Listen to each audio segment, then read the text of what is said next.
नमस्कार मेरे दोस्तों। आज हम नया पाठ पढ़ेंगे व्यापार से साम्राज्य तक। ठीक है। और इसमें क्या क्या क्वेश्चन है देखेंगे। मुगल बादशाह में औरंगजेब क्या मुगल बादशाह में औरंगजेब आखिरी शक्तिशाली बादशाह थे। उन्होंने वर्तमान भारत के एक बहुत बड़े हिस्से पर नियंत्रण स्थापित कर लिया था। उन्होंने वर्तमान भारत के बहुत बड़े हिस्से पर नियंत्रण स्थापित कर लिया था। 1707 में उनकी मृत्यु हुई थी। तो बहुत सारे मुगल सूबेदार और बड़े बड़े जमींदार अपने अपने ताकत दिखाने लगे थे और उन्होंने अपने क्षेत्रीय रियासत कायम कर लिया। मतलब एक एक रियासत उन्होंने कायम कर लिया जमींदार वालों ने।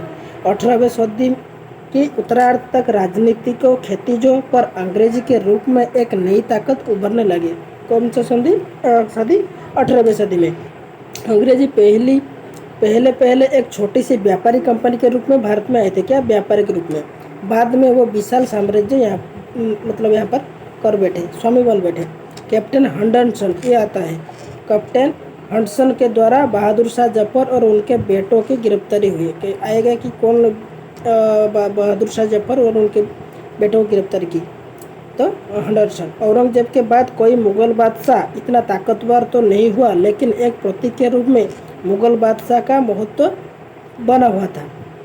तो 1857 में क्या हुआ था। 1857 में ब्रिटिश शासन के विरुद्ध भारी विद्रोह शुरू हो गया। तो विद्रोहियों ने मुगल बादशाह बहादुर शाह जफर को ही अपना नेता मान लिया था। कौन ना विद्रोहियों ने, जो 1857 में जो विद्रोह हुआ था, बहादुर शाह जफर को तो उनके नेता मान लिया था।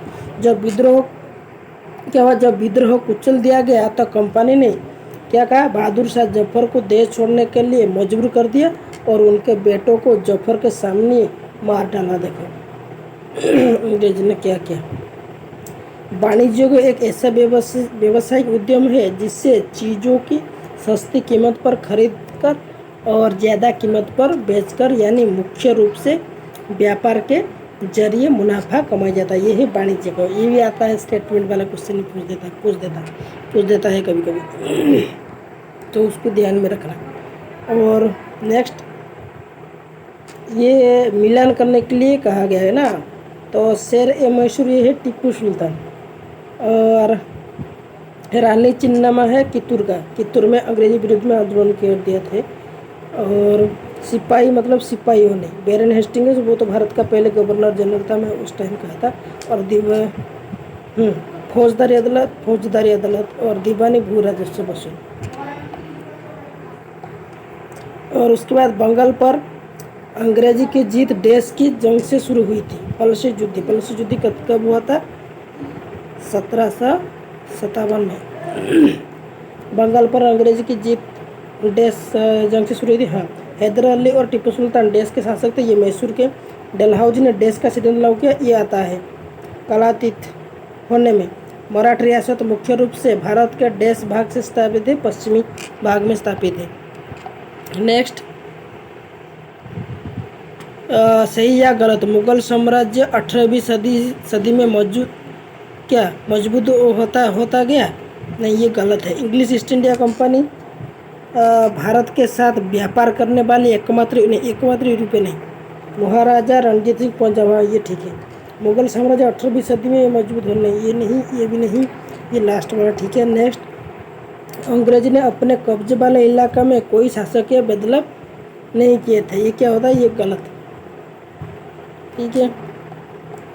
और यूरोप व्यापारी और कंपनियां भारत की तरफ क्यों आकर्षित होते थे। क्यों भारत में आकर्षित होने के कारण यूरोप बाजार में भारत के बने बारीक सूती कपड़े और रेशमी की ज़बरदस्त मांग थी। हाँ, तो सूती कपड़े की उसका ज़बरदस्त मांग थी। और क्या, इनके अलावा काली मिर्च, लौंग, इलायची, ये भी सब उसका मांग थी।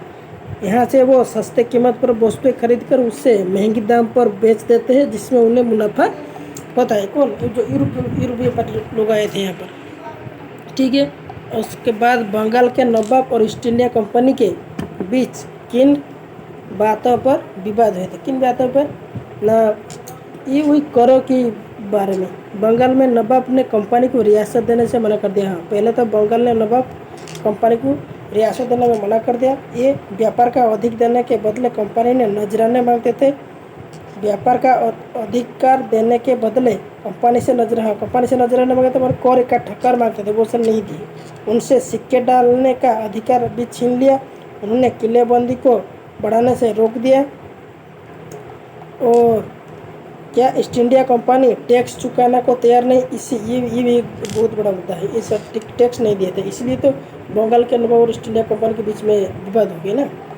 और नवाब वो उन्हें अधिकारियों को अपमानित करने का प्रयास किया गया। नवाब उनके अधिकारियों के अपमान भी किए, तो वो गुस्से हो गए। और क्या, अंग्रेजी दीवानी मिलने से ईस्ट इंडिया कंपनी को किस तरह फायदा हुआ।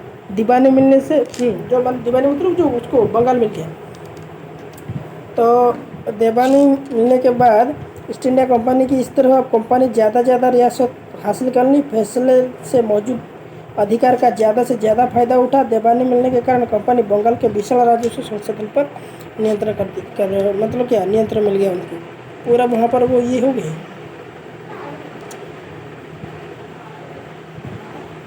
शॉर्ट क्वेश्चन चल रखिए। हाँ, तो यहाँ पर अंतिम शक्तिशाली मुगल शासक नाम बताए, औरंगजेब। हाँ, और मुगल साम्राज्य क्यों कमजोर पड़ गया ना, औरंगजेब की मृत्यु के बाद जब अपने अपने क्षेत्र की स्थापना कर शुरू कर दी, इसमें मुगल साम्राज्य कमजोर पड़ गया। ईस्ट इंडिया कंपनी की स्थापना कब हुई थी, 1600 में। पूर्व के साथ व्यापार करने का चार्टर मतलब अनुमति पत्र कंपनी को किसने किया, महारानी एलिजाबेथ। कौन सी पश्चिमी ताकत सबसे भारत में आई, कौन सी पश्चिमी ताकत भारत में पहले आई, वो है पुर्तगाली। किसने भारत के लिए समुद्र मार्ग खोजी थी, 1498 में वास्को डी गामा। भारत में पुर्तगाली अड्डा कहाँ पर है, गोवा में। यूरोप शक्तियों के लिए प्रमुख व्यापारिक वस्तु कौन थे, सूती रेशमी कपड़े, काली मिर्च, इलायची आदि। पहली अंग्रेजी फैक्ट्री कारखाना कहाँ पर स्थापित थी, पहली फैक्ट्री 1651 में हुगली नदी तट पर जकलत्ता में। और फैक्ट्री कैसे कहा जाता है, कंपनी के व्यापारी हुगली नदी के किनारे से ही अपना काम चलाते थे। इन व्यापारी को उस जमाने में फैक्ट्री कहा जाता है। पहली इंग्लिश फैक्ट्री कब और कहाँ तो गया है, पहली इंग्लिश फैक्ट्री 1951 में हुगली।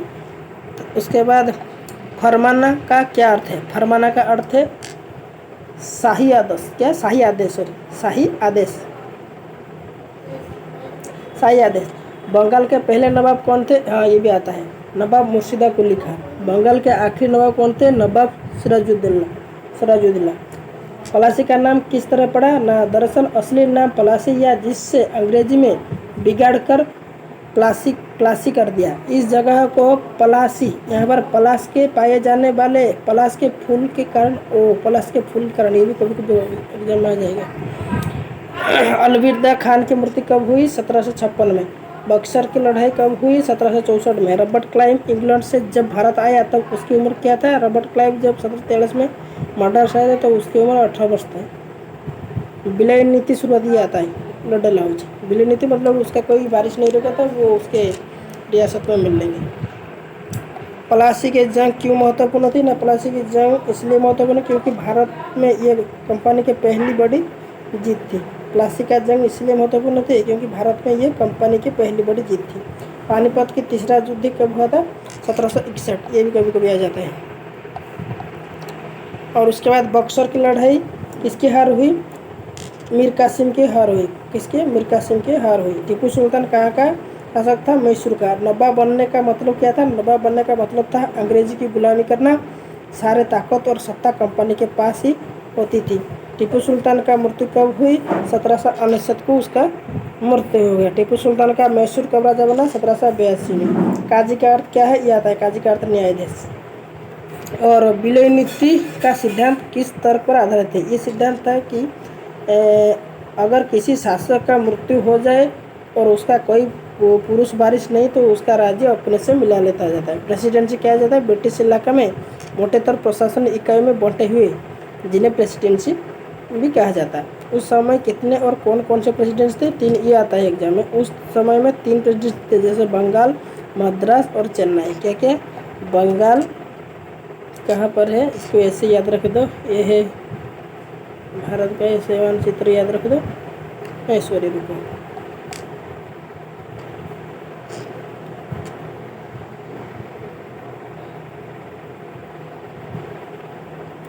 ऐसे कर दो। प्रेसिडेंट्स में बंगाल, मद्रास, मद्रास मतलब चेन्नई, और बम्बई। ठीक है, तो 3 जगह में उसका प्रेसिडेंट थे। महाराजा रंजीत सिंह की मृत्यु कब हुई? 1839 में। महाभियोग कहा जाता है किसे? जब इंग्लैंड की हाउस ऑफ कॉमन्स में किसी व्यक्ति के खिलाफ दुराचरण का आरोप लगाया जाता तो हाउस ऑफ लॉर्ड्स में उस व्यक्ति के खिलाफ मुकदमा चलता है तो उसे महाअभियोग कहा जाता है। और वारेन हेस्टिंग्स इंग्लैंड कब लौटा? 1785। रॉबर्ट क्लाइव में आत्महत्या कब और क्यों की? रॉबर्ट क्लाइव भ्रष्टाचार के आरोप लगे थे।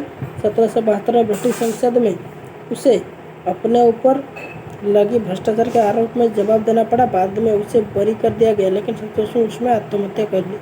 चेन्नम्मा कौन थी? चेन्नम्मा कर्नाटक चित्तूर की रानी थी। और चेन्नम्मा का मृत्यु कब हुई? चेन्नम्मा की मृत्यु 1839 में। रानी चेन्नम्मा का जेल में मृत्यु कैसे हुई? ना, जब अंग्रेजी चित्तूर में छोटे राज्य के कब्जे के लेने के लिए कोशिश किया तो रानी चेन्नम्मा ने हथियार उठा लिया और अंग्रेज के खिलाफ आंदोलन छेड़ दिया। ईस्ट इंडिया कंपनी औपनिवेशिक शक्ति कैसे बने? ये आपके कमेंट सेक्शन में उत्तर देना है। ईस्ट इंडिया कंपनी के भारत में आने का क्या उद्देश्य था? यह तो व्यापार करने के लिए। और यूरोप के बाजार में किन किन भारतीय वस्तु की मांग थी? लौंग, इलायची, सूती कपड़ा, ये सब। वाणिज्य का अर्थ क्या है? जो मुनाफा कमाएंगे खरीद के। एक ऐसी व्यवसाय जिसमें चीज़ों के सस्ती कीमत पर आएंगे और ज़्यादा कीमत पर बेचकर उसमें मुनाफा कमाया जाए, ये वाला। और क्या है? सहायक संधि क्या है? गवर्नर जनरल, ये याद रखना। गवर्नर जनरल रिचर्ड बेल्जी ने उस समय के नवाब 1801 में अपना आधा इलाका कंपनी को सौंपने के लिए मजबूर किया, क्योंकि नवाब सहायक सेना के लिए पैसा अदा करने से चूक गए थे। इसी आधार पर हैदराबाद के भी कोई इलाका छीन लिए गए। ये सहायक संधि।